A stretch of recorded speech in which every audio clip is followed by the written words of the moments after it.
हे मुनिवर नमोस्तु, हे गुरुवर नमोस्तु, हे मुनिवर नमोस्तु। और आइए गुरुवर के आशीर्वाद से हम और आप शंका समाधान में अपनी शंकाओं का समाधान। और आइए हमारे बीच में परियोजना अधिकारी श्रीमान चंद्र कुमार जी सिंघई, गुणायतन के परियोजना अधिकारी श्रीमान चंद्र कुमार जी सिंघई जबलपुर हमारे बीच उपस्थित हैं। वे यहाँ परम पूज्य मुनिवर के शिष्य में नमन करते गुरुवंदना का सौभाग्य प्राप्त करेंगे और उनके सम्मान के लिए मैं आवाज़ दूंगा। मुकेश जी पाटोदी और साथ में अशोक जी दोषी ये आएंगे सम्माननीय श्रीमान चंद्र कुमार जी सिंघई परियोजना अधिकारी गुणायतन जबलपुर, इनका सम्मान का कार्यक्रम संपन्न करेंगे मुकेश जी पाटोदी, अशोक जी दोषी। और इसी क्रम में मैं आमंत्रित करूँगा हमारे आज के पुण्यार्जक परिवार भाई आकाश जी और डॉली जी, ये भी आए परम पूज्य मुनिवर के शिष्य में नमन करते गुरुवंदना का सौभाग्य प्राप्त करेंगे। और इनके सम्मान के लिए आवाज़ दूंगा विनोद जी दोषी और श्रीमती चंदनवाला जी, ये आए हमारे आज के मुख्य पुण्यार्जक भाई आकाश जी और मधु जी का सम्मान का कार्यक्रम संपन्न करें, जिन्होंने डॉली क्षमा करना डॉली जी इनका सम्मान का कार्यक्रम संपन्न करें। और गुरुवर इनके बारे में कहना चाहूँगा, सूर्य अस्त के पहले पहले आज की संपूर्ण राशि इन्होंने जमा करा दी है। जोरदार ताली बजाकर इनका सम्मान करें। आइए। अच्छा भूल गया, क्षमा करना, बड़ा नाम याद है। और आइए चलते हैं हम और आप टीवी चैनल के बहुचर्चित विश्व विख्यात शंका समाधान के आगे के कार्यक्रम के बेटे का सम्मान भी करो। दुपट्टा दो ना, दुपट्टा दे दो भैया। विनोद जी इनका भी सम्मान कर दें। शुरू करो। और आइए आप सभी की ओर से परम पूज्य मुनिवर संधान सागर जी महाराज निवेदन में आगे के कार्यक्रम के संचालन के लिए दोनों हाथ उठा के जय कारा लगाएंगे। बोले परम पूज्य मुनि श्री प्रमाण सागर जी महाराज की। आज उत्तम संयम धर्म का दिन और गुरुवर के चरणों में शंका समाधान का ये सत्र अपन चलते हैं। कल जहाँ छोड़े थे वहाँ से शुरू कर लेते हैं। और प्रथम प्रश्न के लिए आमंत्रित कर रहा हूँ सचिन जी जैन भोपाल। महाराज जी के चरणों में नमोस्तु, चुल्लर जी के चरणों में इक्षामी। मुनिश्री, ऐसा कहा जाता है कि एल्बर्ट आइंस्टीन जो हैं, जो इस धरातल के सबसे जीनियस व्यक्ति हुए हैं, तो ऐसा लेख में पाया जाता है कि उन्होंने अपने ब्रेन का सबसे मैक्सिमम यूज़ किया है।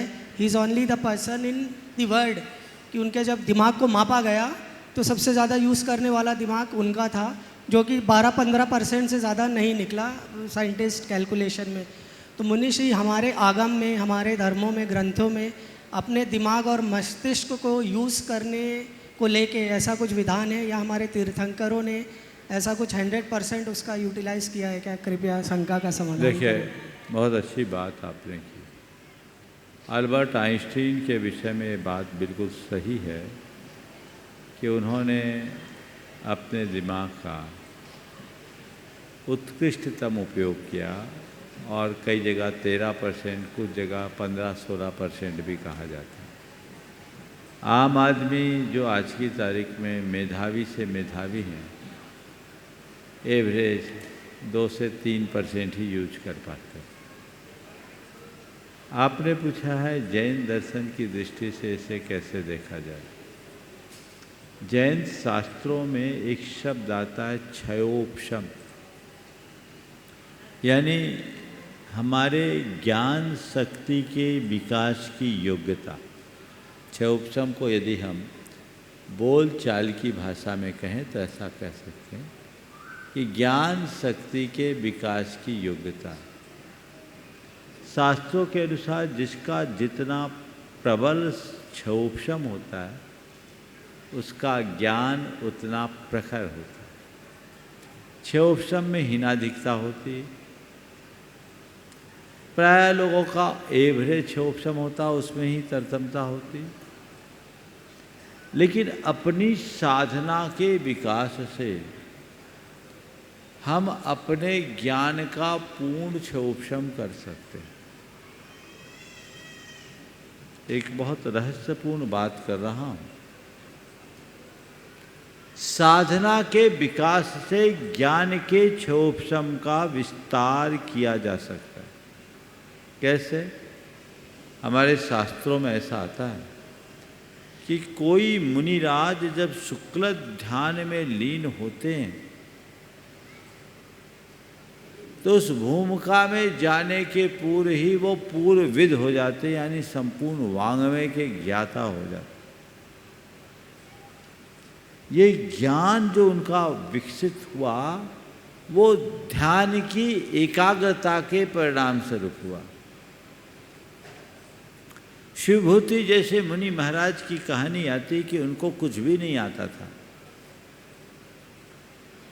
एक छोटा सा मंत्र भी याद नहीं था, लेकिन ध्यान की गहराई में डूबे तो संपूर्ण वाङ्मय में पारंगत हो गए, वो शुद्ध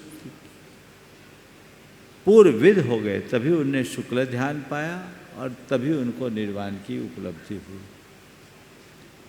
तो साधना से ज्ञान में प्रखरता आती है। 13 या 15 या 16% ज्ञान के बल पर आइंस्टीन ने तहलका मचा दिया। जब हम अपने मस्तिष्क का संपूर्ण उपयोग करेंगे तो केवल ज्ञान हो जाएगा जो हमारे परमात्मा को। तो ये किसी को हो सकता है, किसी को नहीं हो सकता। और ऐसी प्रतिभा को बोलते कर्मजा प्रज्ञा, पुरुषार्थ जन्य परम प्रज्ञा। 4 प्रकार के ज्ञान का आगम में विधान है। औत्पत्ति की, वैनय की, कर्मजा और पारिणामी की। जन्मजात उत्पत्ति से ही कई लोगों को ज्ञान प्राप्त हो जाता है, उसको बोलते हैं औत्पत्ति की प्रज्ञा। कुछ ज्ञान ऐसा होता है जो अपने आप परिणाम से हमें प्राप्त होता है। एक ज्ञान हमें विनय से प्राप्त होता है और एक ज्ञान जो हम अपने पुरुषार्थ के बल पर उद्घाटित करते हैं। तो ये बात सत्य है कि कोई भी व्यक्ति अपने ज्ञान का विकास कर सकता है सतत अभ्यास के बल पर, सतत पुरुषार्थ के बल पर। यदि सतत अभ्यास रहे, पुरुषार्थ जारी रहे तो अपने ज्ञान का विकास जरूर किया जा सकता है। इसलिए हम ज्ञान का विकास महाराज जी आपका आशीर्वाद क्षयोपशम की उपलब्धि हो। नमोस्तुते। मैं देख रहा हूँ अपने अतिथि यहाँ आए हुए हैं। पहले श्रीफल मंडल में चला। हमारे बीच में श्रीमान तुलसी राम जी शिलावट, जल संसाधन मंत्री, मध्य प्रदेश शासन, विधायक शावेर हमारे बीच उपस्थित हैं। श्रीफल चढ़ा के जिनेन्द्र प्रभु की वंदना करने का अवसर प्राप्त कर रहे हैं। और उसके पश्चात मैं आमंत्रित करूंगा तुलसी जी को परम पूज्य मुनिवर के शीश में वंदना करते गुरु वंदना के लिए। इसी क्रम में Shri Devaki Nandan ji Shilawat, Prakash hockey club, excise commissioner जो हमारे बीच में हैं, ये भी श्रीफल चढ़ा के देव वंदना का सौभाग्य प्राप्त करें।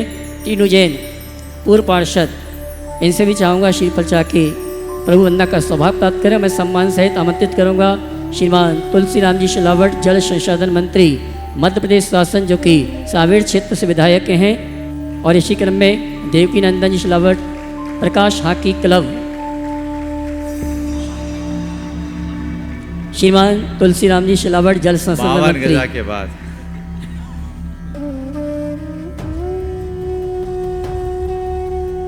हाँ जी, इसी क्रम में Devki Nandan ji Shilawat, Prakash hockey club, excise commissioner Indore हमारे बीच में उपस्थित हैं। आइए श्रीफल चढ़ा के।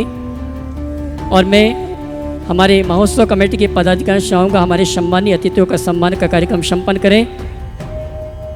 डॉक्टर महेश जी शौनगिरा ये भी श्रीफल चढ़ा के गुरुवर का आशीर्वाद प्राप्त कर रहे हैं। और आइए मैं सर्वप्रथम श्री राम तुलसी राम जी शिलावट को आमंत्रित करूँगा हमारे महोत्सव कमेटी का सम्मान स्वीकार करने के लिए। और उनके सम्मान के लिए मैं आवाज़ दूंगा हमारे राहुल जी स्पोर्ट्स प्रचार समिति के, और साथ में नवीन जी गोदा ये आएंगे। सम्मानित तुलसी जी शिलावट का हमारे कमेटी की ओर से सम्मान का कार्यक्रम संपन्न करेंगे। हाँ जी, महोत्सव अध्यक्ष श्रीमान नवीन जी गोदा, तुलसी जी को यहाँ पर ले आ जाए। आई साहब। और इनके सम्मान के लिए राहुल जी स्पोर्ट्स, साथ में नवीन जी गोदा महोत्सव अध्यक्ष ये सम्मान का कार्यक्रम संपन्न करेंगे। मैं चाहूँगा आप तुलसी राम जी सिलावट, जल संसाधन मंत्री मध्य प्रदेश शासन, जो कि सावेर क्षेत्र के विधायक हैं, इनके सम्मान में चाहूँगा आप जोरदार ताली बजाकर इनका सम्मान करें। इसी क्रम में हमारे बीच में श्रीमान Devki Nandan Silawat, Prakash hockey club excise commissioner Indore हमारे बीच उपस्थित हैं। वे आएँ और हमारे महोत्सव कमेटी का सम्मान स्वीकार करें। उनके सम्मान के लिए मैं आवाज़ दूंगा। हमारे मुकेश जी पाटोदी यजमान और अशोक जी दोषी,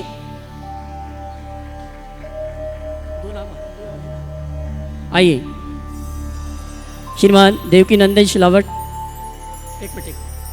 श्रीमान Devki Nandan Silawat, Prakash hockey club excise commissioner हमारे उपस्थित हैं और इनके सम्मान के लिए मैंने आवाज़ दी है हमारे यजमान परिवार से मुकेश जी पाटोदी और अध्यक्ष श्रीमान अशोक जी दोषी। और इसी क्रम में मैं आमंत्रित करता हूँ डॉक्टर महेश जी सोनागिरा, वे भी आए परम पूज्य मुनिवर के इसी चरण में नमन करते हुए गुरुवंदना का सौभाग्य प्राप्त करेंगे। और इनके सम्मान के लिए मैं आवाज़ दे रहा हूँ हमारे महोत्सव कमेटी के महामंत्री हर्ष जी, स्वागताध्यक्ष श्रीमान योगेंद्र जी शेट्टी, हर्ष जी, और साथ में स्वागताध्यक्ष श्रीमान योगेंद्र जी सेठी।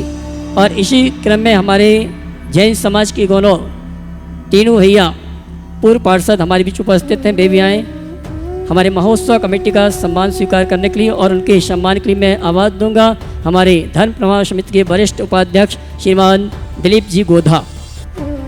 और आइए दिलीप जी गोधा हमारे भाई तीनों भैया पूर्व पार्षद, उनका सम्मान का कार्यक्रम संपन्न करेंगे। और इसी क्रम में आमंत्रित करूंगा पीयूष जी पारे, वे भी आए हमारे महोत्सव कमेटी का सम्मान स्वीकार करें। और उनके सम्मान के लिए मैं एक बार उन्हें आवाज़ दूंगा हमारे स्वागत अध्यक्ष श्रीमान योगेंद्र जी सेठी।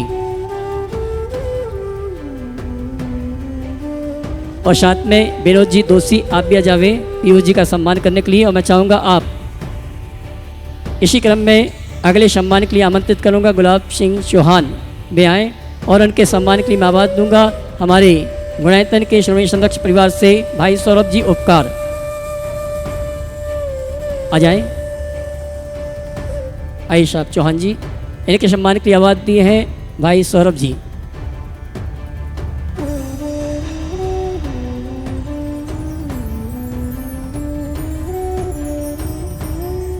आइए चौहान जी का सम्मान करने के लिए आवाज़ दी है मैंने सौरभ जी, उपकार परिवार सागर। आपकी तालियां बहुत कम बज रही हैं। और आइए चलते हैं सम्मान के इस कार्यक्रम को यहीं विराम देते हुए पुनः शंका समाधान की ओर चलते हैं। निवेदन करूंगा और शंका समाधान का कार्यक्रम प्रारंभ हो उसके पूर्व आमंत्रित करूंगा हमारे धर्म प्रवाहना समिति के महोत्सव अध्यक्ष श्रीमान नवीन जी गोधा, वे आए हमारे अतिथियों का परिचय सबके बीच में रखें। सभी को सादर जय जिनेंद्र। आज हमारे बीच इंदौर शहर के लाडले, सबके मन में बसने वाले और सांवेर क्षेत्र के हर घर में तुलसी ब्याह का नाम लेने वाले ऐसे हमारे बड़े भाई आदरणीय तुलसी सिलावट जी आज यहाँ उपस्थित हैं। मैं चाहूँगा कि जोरदार तालियों के साथ हम उनका करतल ध्वनि से अभिनंदन करें।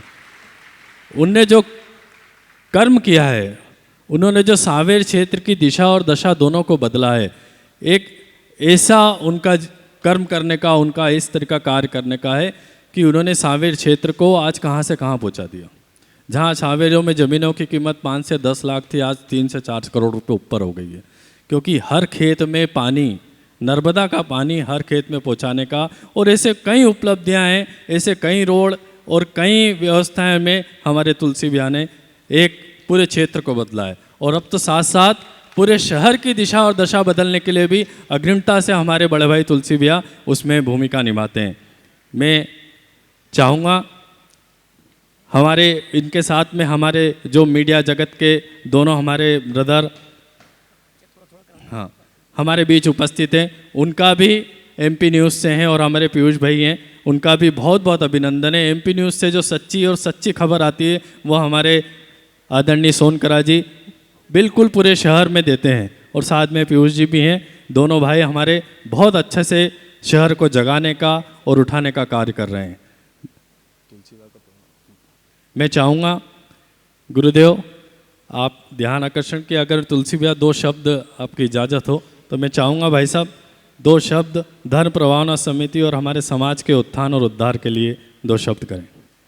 कभी सभी जीवन में वो भी क्षण आते हैं जहाँ संत हों तो तुलसी के बोलने का कोई औचित्य नहीं। सबसे पहले तो मैं आपके चरणों में विद्यासागर महाराज की और जोर से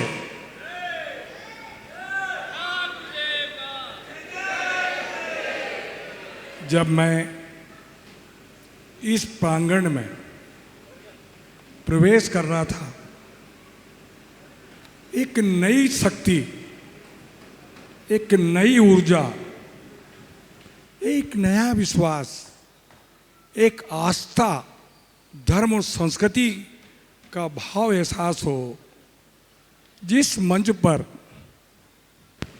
प्रमाण सागर जी जैसे संत हों तो ये अनुभूति यही होगी। मैं पूरे इंदौर की तरफ से, मध्य प्रदेश सरकार की ओर से आपका स्वागत करता हूं, आपका अभिनंदन करता हूं और आप सबसे क्षमा चाहता हूं। ये तुलसी आपके आंगन की है। हमारी अपनी संस्कृति में तुलसी बो दो तो आधी बीमारी अपने आप दूर हो जाती है। अब यहाँ तुलसी स्वयं आ गई है। मैं जिस व्यक्ति का व्यक्तित्व सागर हो, उनके सामने, सागर के सामने बूंद डालने की गुस्ताखी तुलसी सिलावट कभी नहीं कर सकता। क्योंकि आप जानते हैं, इंदौर नवीन जी का मैं कृतज्ञ हूं कि इस पवित्र स्थान पर इस संत के चरणों में लाकर आपने दर्शन कराया है। मेरे जीवन का वो पल, मेरे जीवन का वो क्षण मेरे दिल और दिमाग के पटल पर कभी भूलने वाला नहीं है। मैं कृतज्ञ हूं क्योंकि ये माहल्या की नगरी है, ये धर्म की नगरी है, संस्कृति की नगरी है, ये आस्था की नगरी है, ये उद्योग की नगरी है, ये स्वास्थ्य की नगरी है, ये शिक्षा की नगरी है और सबसे बढ़कर स्वच्छता की नगरी है। उस नगरी में स्वामी जी आप आए हैं, सागर साथ में हो, तो मैं सोचता हूं कि इससे बड़ा आशीष हमारे जीवन का कुछ नहीं हो सकता। मैं फिर से आप सबकी ओर से स्वामी जी के चरणों में प्रणाम करता हूं। जिस व्यक्ति का नाम प्रमाण भी हो और सागर भी हो, किसी के प्रमाण की आवश्यकता है क्या?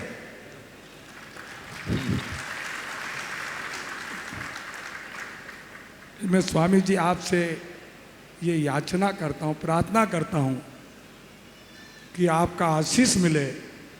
इंदौर जब भी कुछ करता है, अकल्पनीय करता है, अद्भुत करता है, ऐतिहासिक करता है, और आपने आकर इस इंदौर माँ अहिल्या की नगरी में चतुर्मास कर कर और आशीष दिया है और चार चांद लगाए हैं।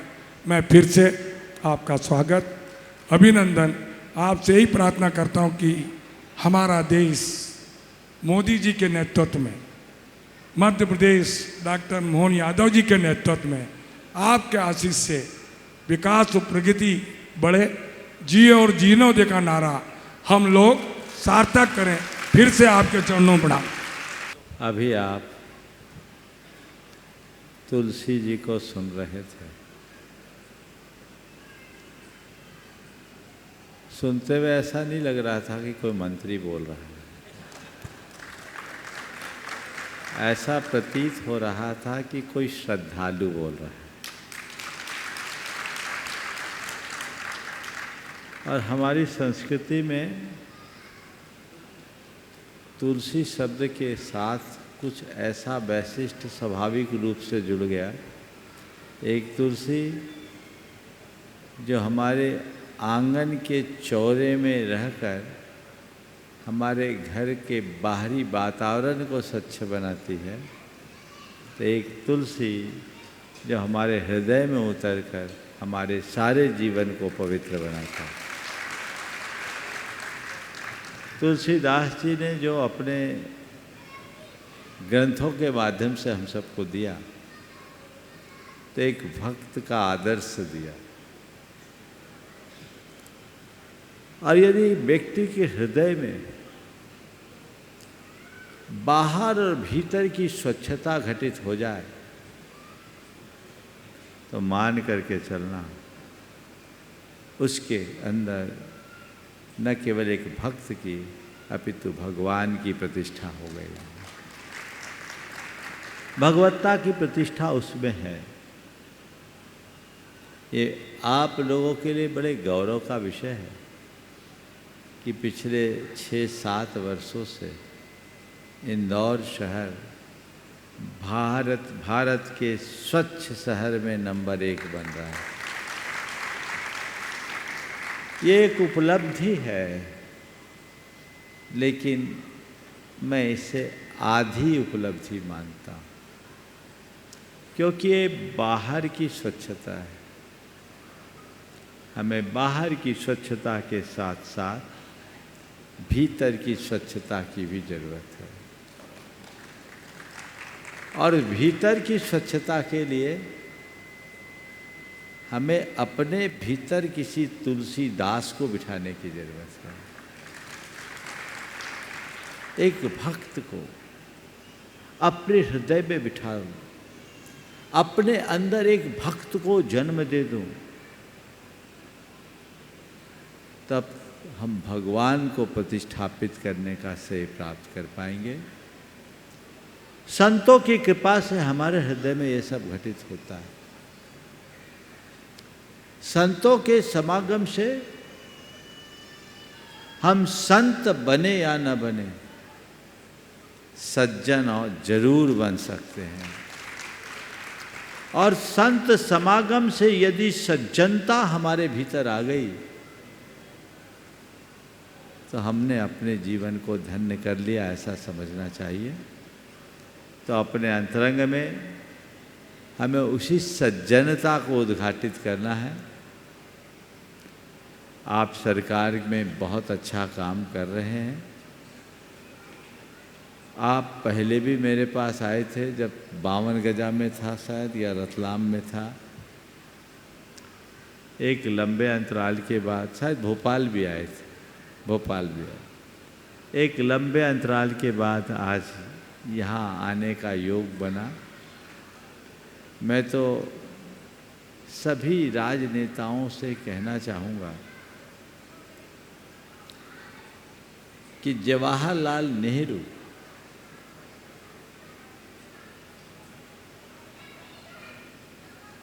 उत्तर प्रदेश के इलाहाबाद में जो आनंद भवन है ना, आनंद भवन ही है शायद,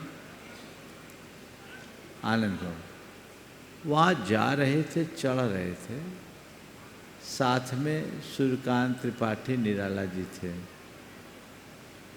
अचानक नेहरू जी का पांव लड़खड़ाया, निराला जी ने पकड़ लिया, थाम लिया।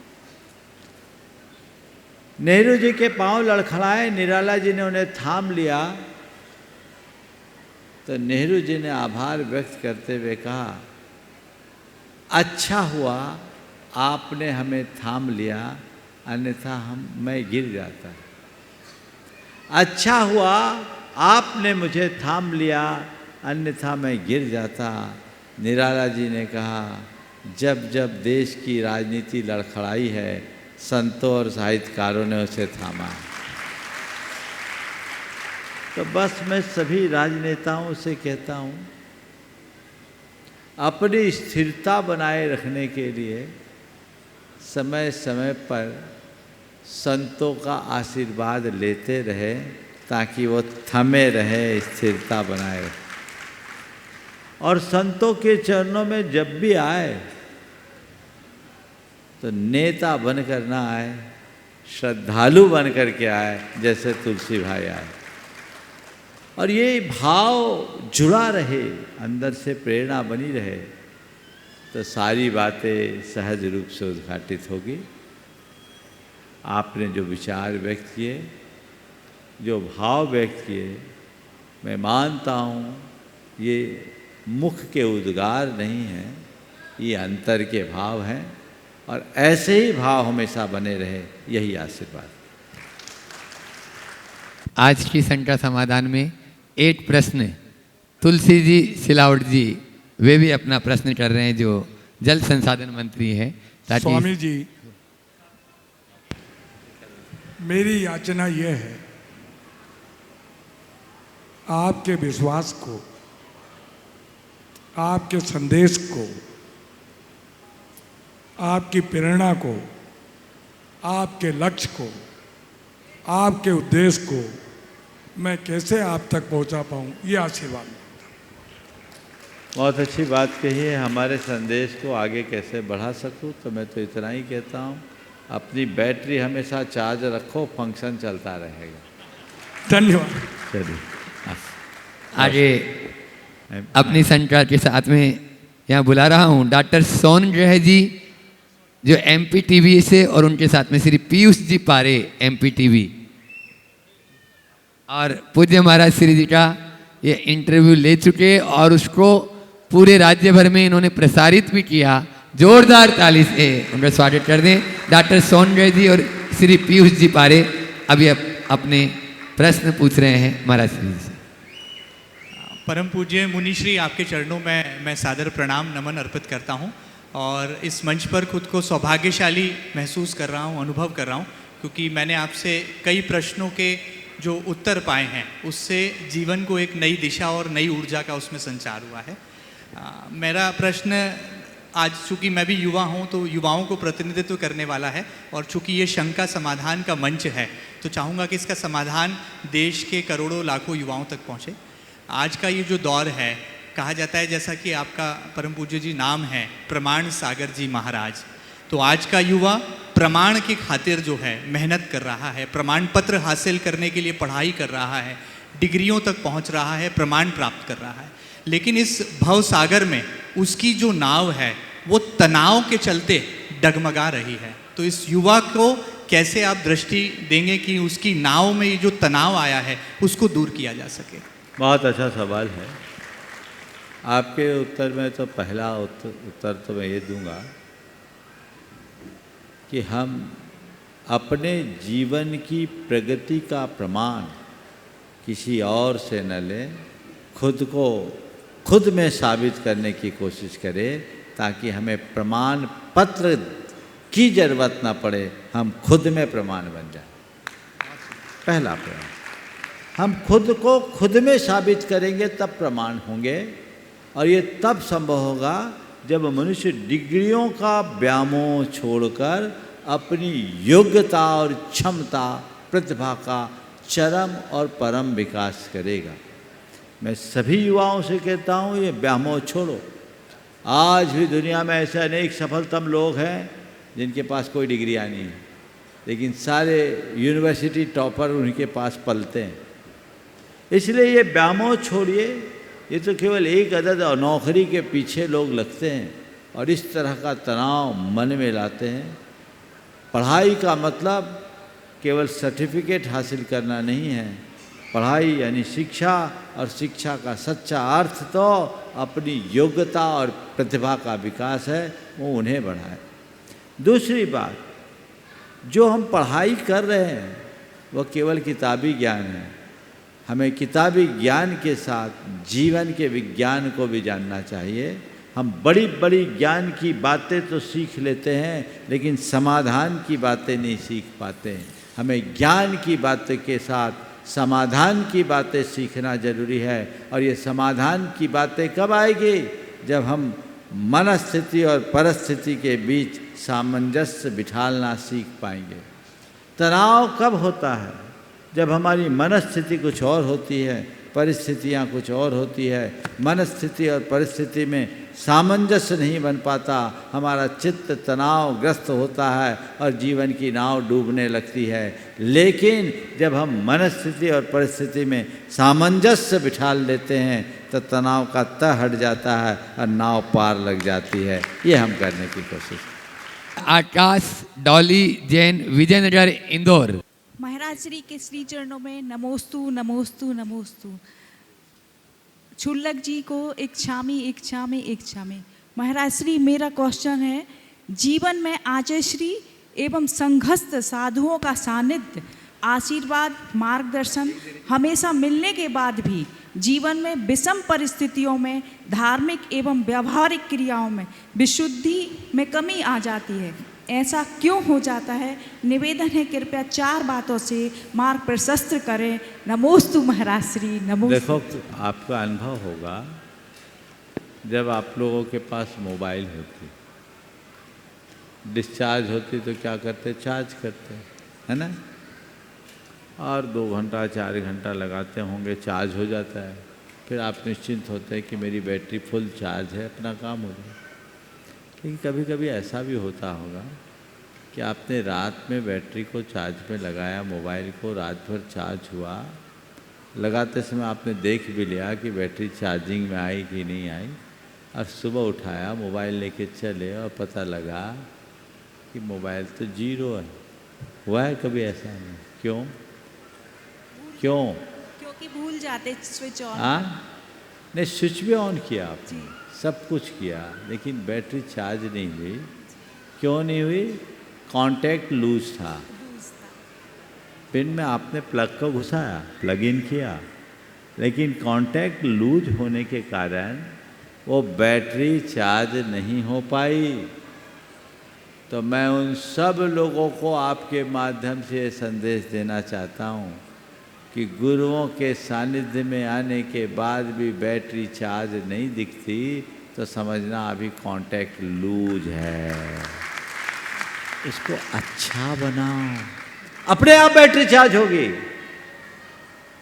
अरे पूरा जीवन गुरुओं के सानिध्य में बिताने के बाद भी अगर बदलाव नहीं आया तो हमसे अभागा कौन होगा? इसलिए अब अपना कनेक्शन ठीक करने की आवश्यकता है। प्रदीप जी। हाँ, नमोस्तु महाराज। दीजिए। अगला प्रश्न कर रहे हैं, सराज क्षेत्र में एक नई ज्योति का प्रादुर्भाव कर रहे हैं और वहाँ जला रहे हैं। आज लगभग 45 स्थानों पर 60 विद्वान वहाँ पर धर्म का डंका फहरा रहे हैं। प्रदीप कुमार जी काला, रांची, जो डुनाइतन की संपर्क प्रमुख है, और उनके साथ में जम्बू कुमार जी, प्रियंक जी, पाटनी, इंदौर। जी आइए। आ जाए जम्बू कुमार जी, प्रियंक जी, पाटनी, इंदौर। आप अपना पूछो। मैं अपना पूछ लेता हूँ। हाँ। नमोस्तु गुरुदेव, नमोस्तु गुरुदेव। यहाँ आकर के मन बहुत व्याकुल हो गया है। समाधान होना चाहिए था लेकिन व्याकुलता बढ़ गई है। आपने विगत दिनों में बताया कि साथ में कुछ जाएगा नहीं, और मैंने तो अपना पूरा जीवन बचपन में चाहे पढ़ाई की तो धन कमाने के लिए, जवानी पूरी की पूरी धन कमाने में लगा दी, पूरी शक्ति लगा दी गुरुदेव।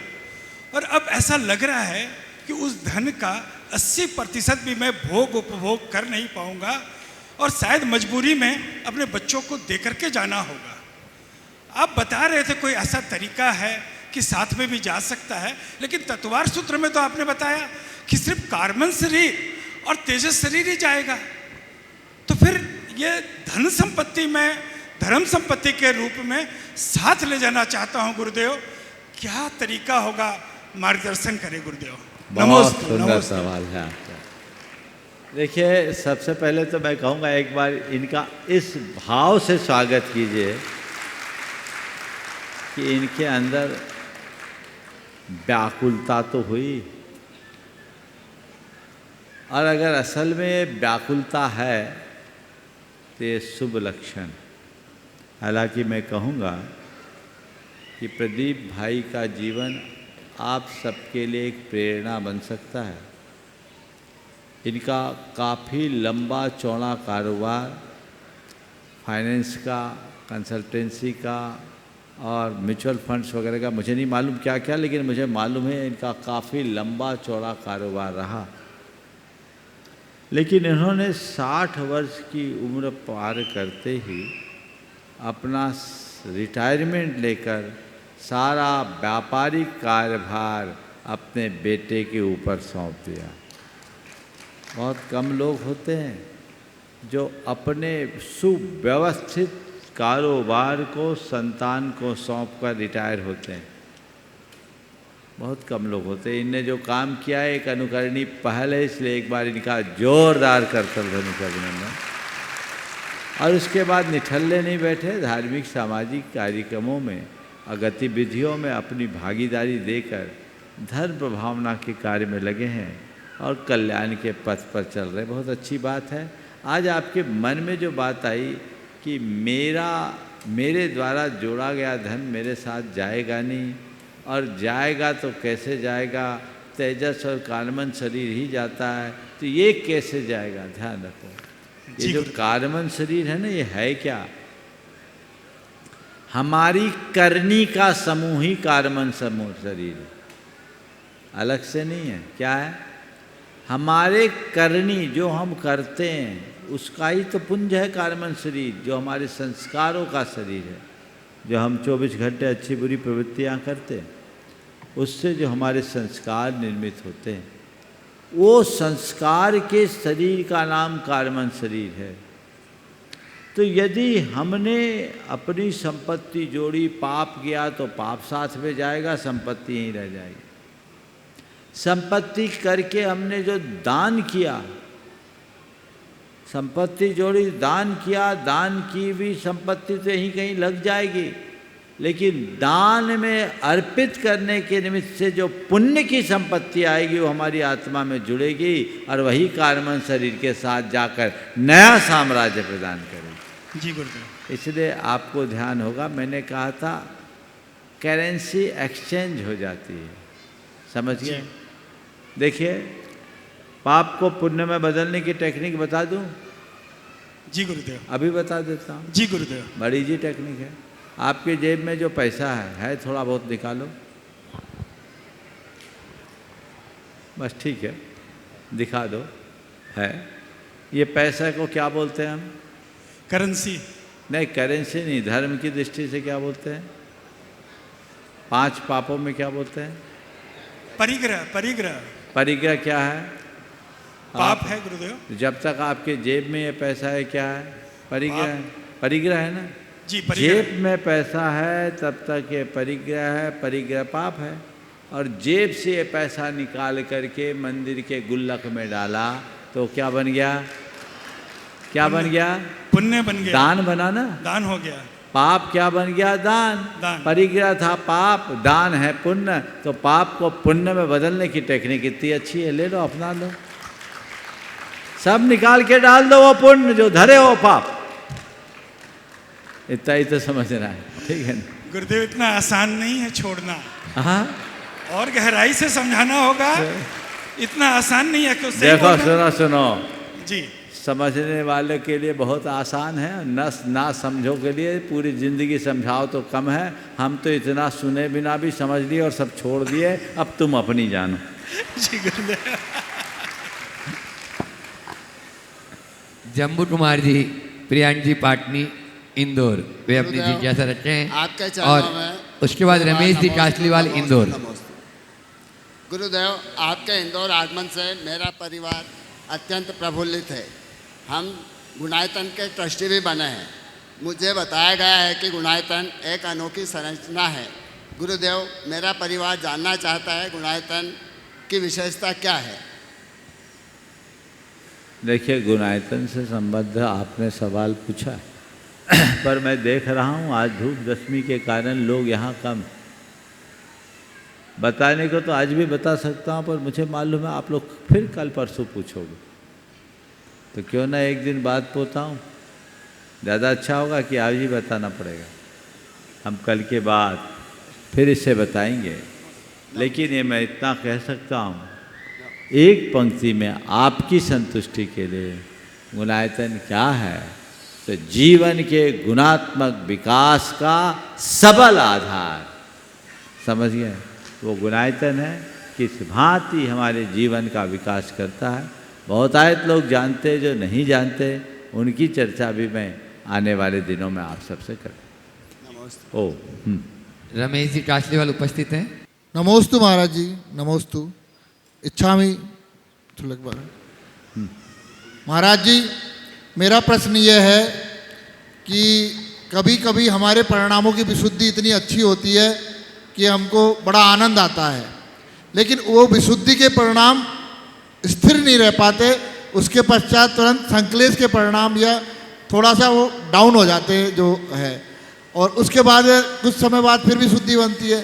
तो ये निरंतर मैंने आचार्य श्री के प्रवचनों में भी सुना है कि जो है जो मोक्ष मार्ग में भी इसी प्रकार से रहता है कि कभी विशुद्धि या कभी संक्लेश। देखो, ये हमारे मन का स्वभाव चढ़ता उतरता रहता है। तो जब चढ़े तो पूरा मज़ा ले लो, और उतरे तो फिर चौंक जाओ, वापस चढ़ाने की कोशिश करो। जब जब हमारी विशुद्धि घटने लगे तो उस आलम्बन को अपनाओ जिससे अपनी विशुद्धि बढ़ती है। नमस्ते नमस्ते। हाँ, डॉक्टर वीणा जैन, स्त्री रोग विशेषज्ञ, जबलपुर। महाराज श्री के चरणों में त्रिबार नमोस्तु। संधान सागर महाराज जी के चरणों में नमोस्तु। समस्तुल्लक महाराज जी के चरणों में इक्षामि। महाराज श्री, मेरा यह प्रश्न है, आपसे मार्गदर्शन चाहती हूँ कि हम अपने कार्यस्थल पर, समाज में, परिवार में किस तरह से व्यवहार करें या आचरण करें कि लोग हमें एक आदर्श जैन माने, जो कि नॉन जैन है, जो हमारे बहुत सुंदर। कार्यस्थल, समाज और व्यवहार में किस तरह का आचरण करें कि लोग हमें एक आदर्श जैन माने। मैं 4 बातें कहूँगा, आप कहीं भी रहें तो इन 4 बातों को अपना करके चलें। पहली बात, व्यवहार में विनम्रता। दूसरी बात, वाणी में मधुरता। तीसरी बात, आचार में पवित्रता। और चौथी बात, वचनों में प्रामाणिकता। ये 4 बातें अपना लीजिए, सब आपको आदर्श जैन माने। चलिए। यस मनाली सिटी, बड़वानी 52 रेजा। नमोस्तु मुनिवर। महाराज श्री, हम उपवास करते हुए शरीर को तो तपाते हैं, परंतु हम मन को तपा रहे हैं सही से, ये कैसे सुनिश्चित करें? अर्थात चित्त को धर्म मार्ग में किस प्रकार लगाए कि अपने उपास को सही रूप में सार्थक कर सकें? देखिए, बहुत सुंदर है, हम शरीर को तपा रहे हैं। पहले तो जितने लोग उपवास कर रहे हैं उन सब का एक बार जोरदार अभिनंदन करें। तन को तपाना सरल है, मन को तपाना बहुत कठिन है। और हमारा मन तपा है या नहीं, उसकी एक ही कसौटी है, हमारे मन में क्षमता आई कि नहीं। मन की क्षमता ही सबसे बड़ा तप है। समता के अभाव में तप नहीं होता। ओ हाँ, योगेंद्र जी। योगेंद्र सरोज सिटी। हाँ महाराज जी, ये बीजाक्षर क्या है? क्या ये समो शरण में विराजमान अरिहंत भगवानों की ओंकारमय वाणी है, द्वादशांग वाणी है? उसका क्या डिकोड है, कोई फॉर्मूला है? क्या ये पूरे 3 लोक में, ब्रह्मांड में फैला हुआ है, व्याप्त है? क्या बीजाक्षर या बीज मंत्र जाप करने से हमें कोई प्रकार की सिद्धि या शांति आदि प्राप्त हो सकती है?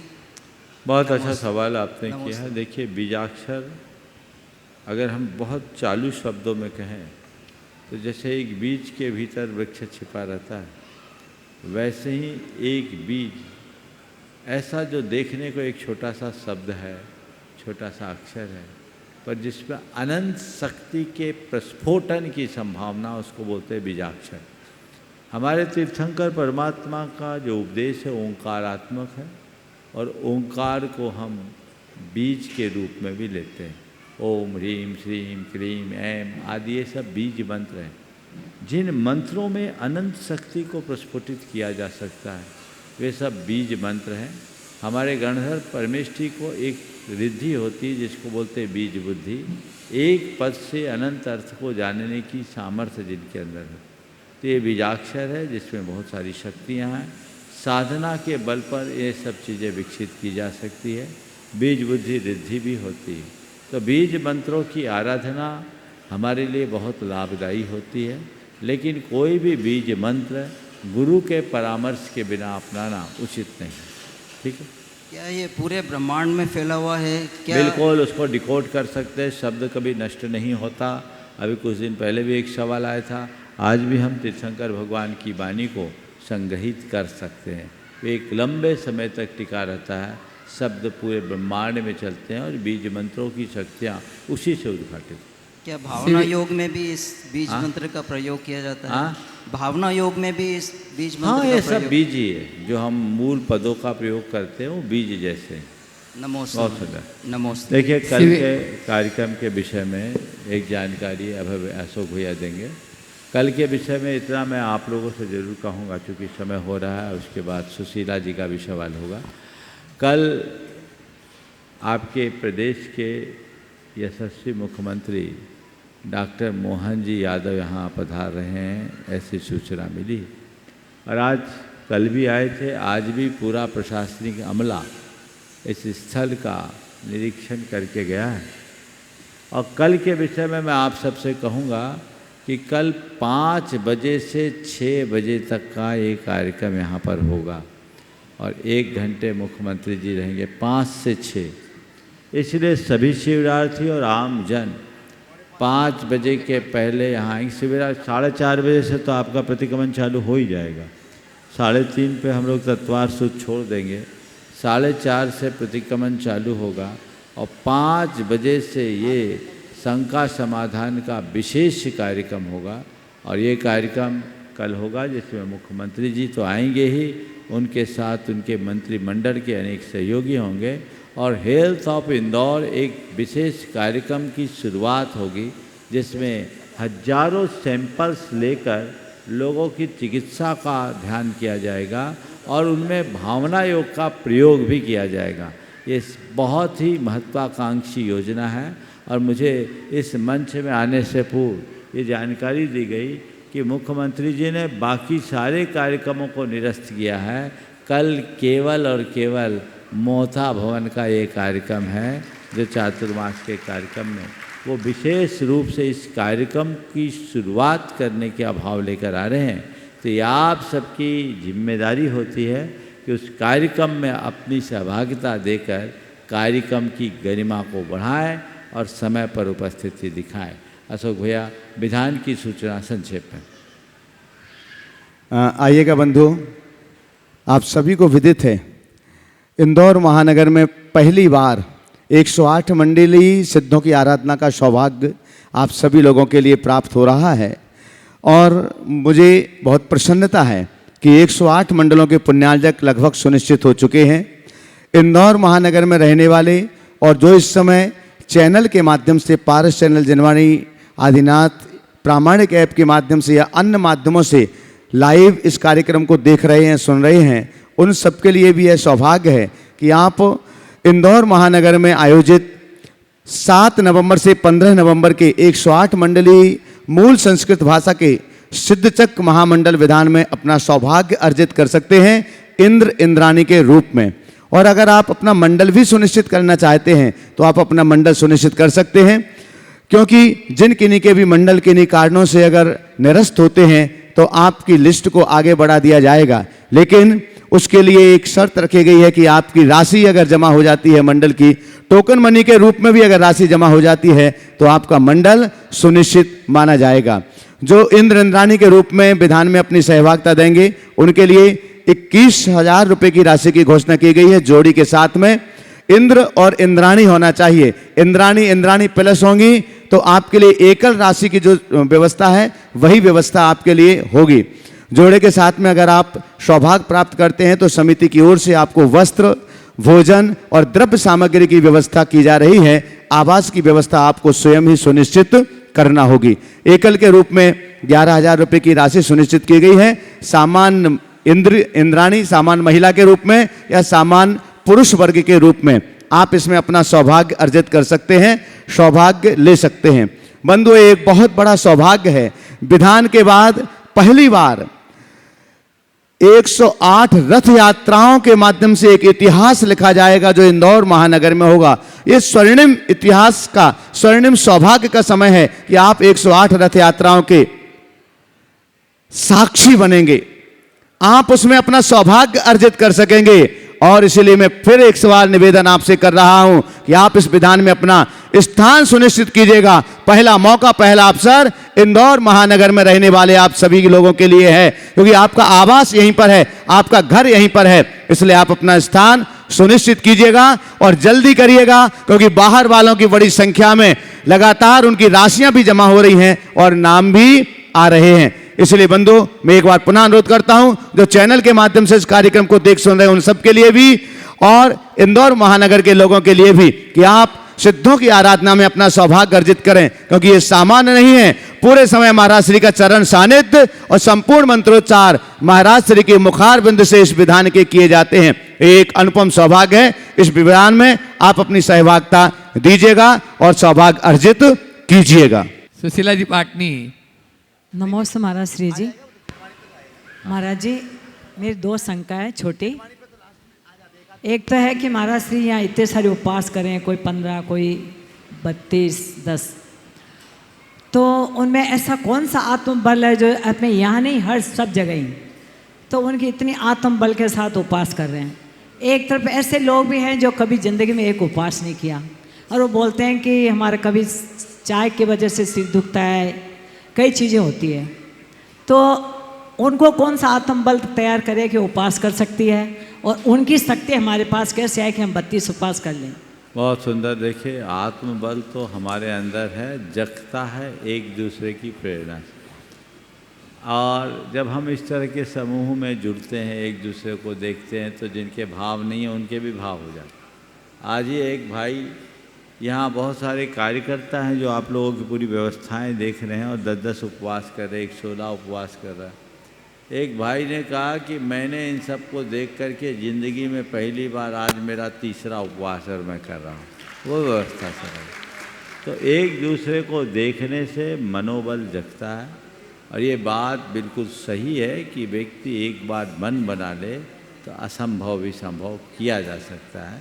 हमारे अंदर शक्तियाँ अनंत है, उद्घाटन हमारे अंदर धीरे धीरे होता है। जो जो हम अपनी शक्तियों को उद्घाटित करते हैं वैसे वैसे हमारे जीवन का पथ प्रशस्त होता है।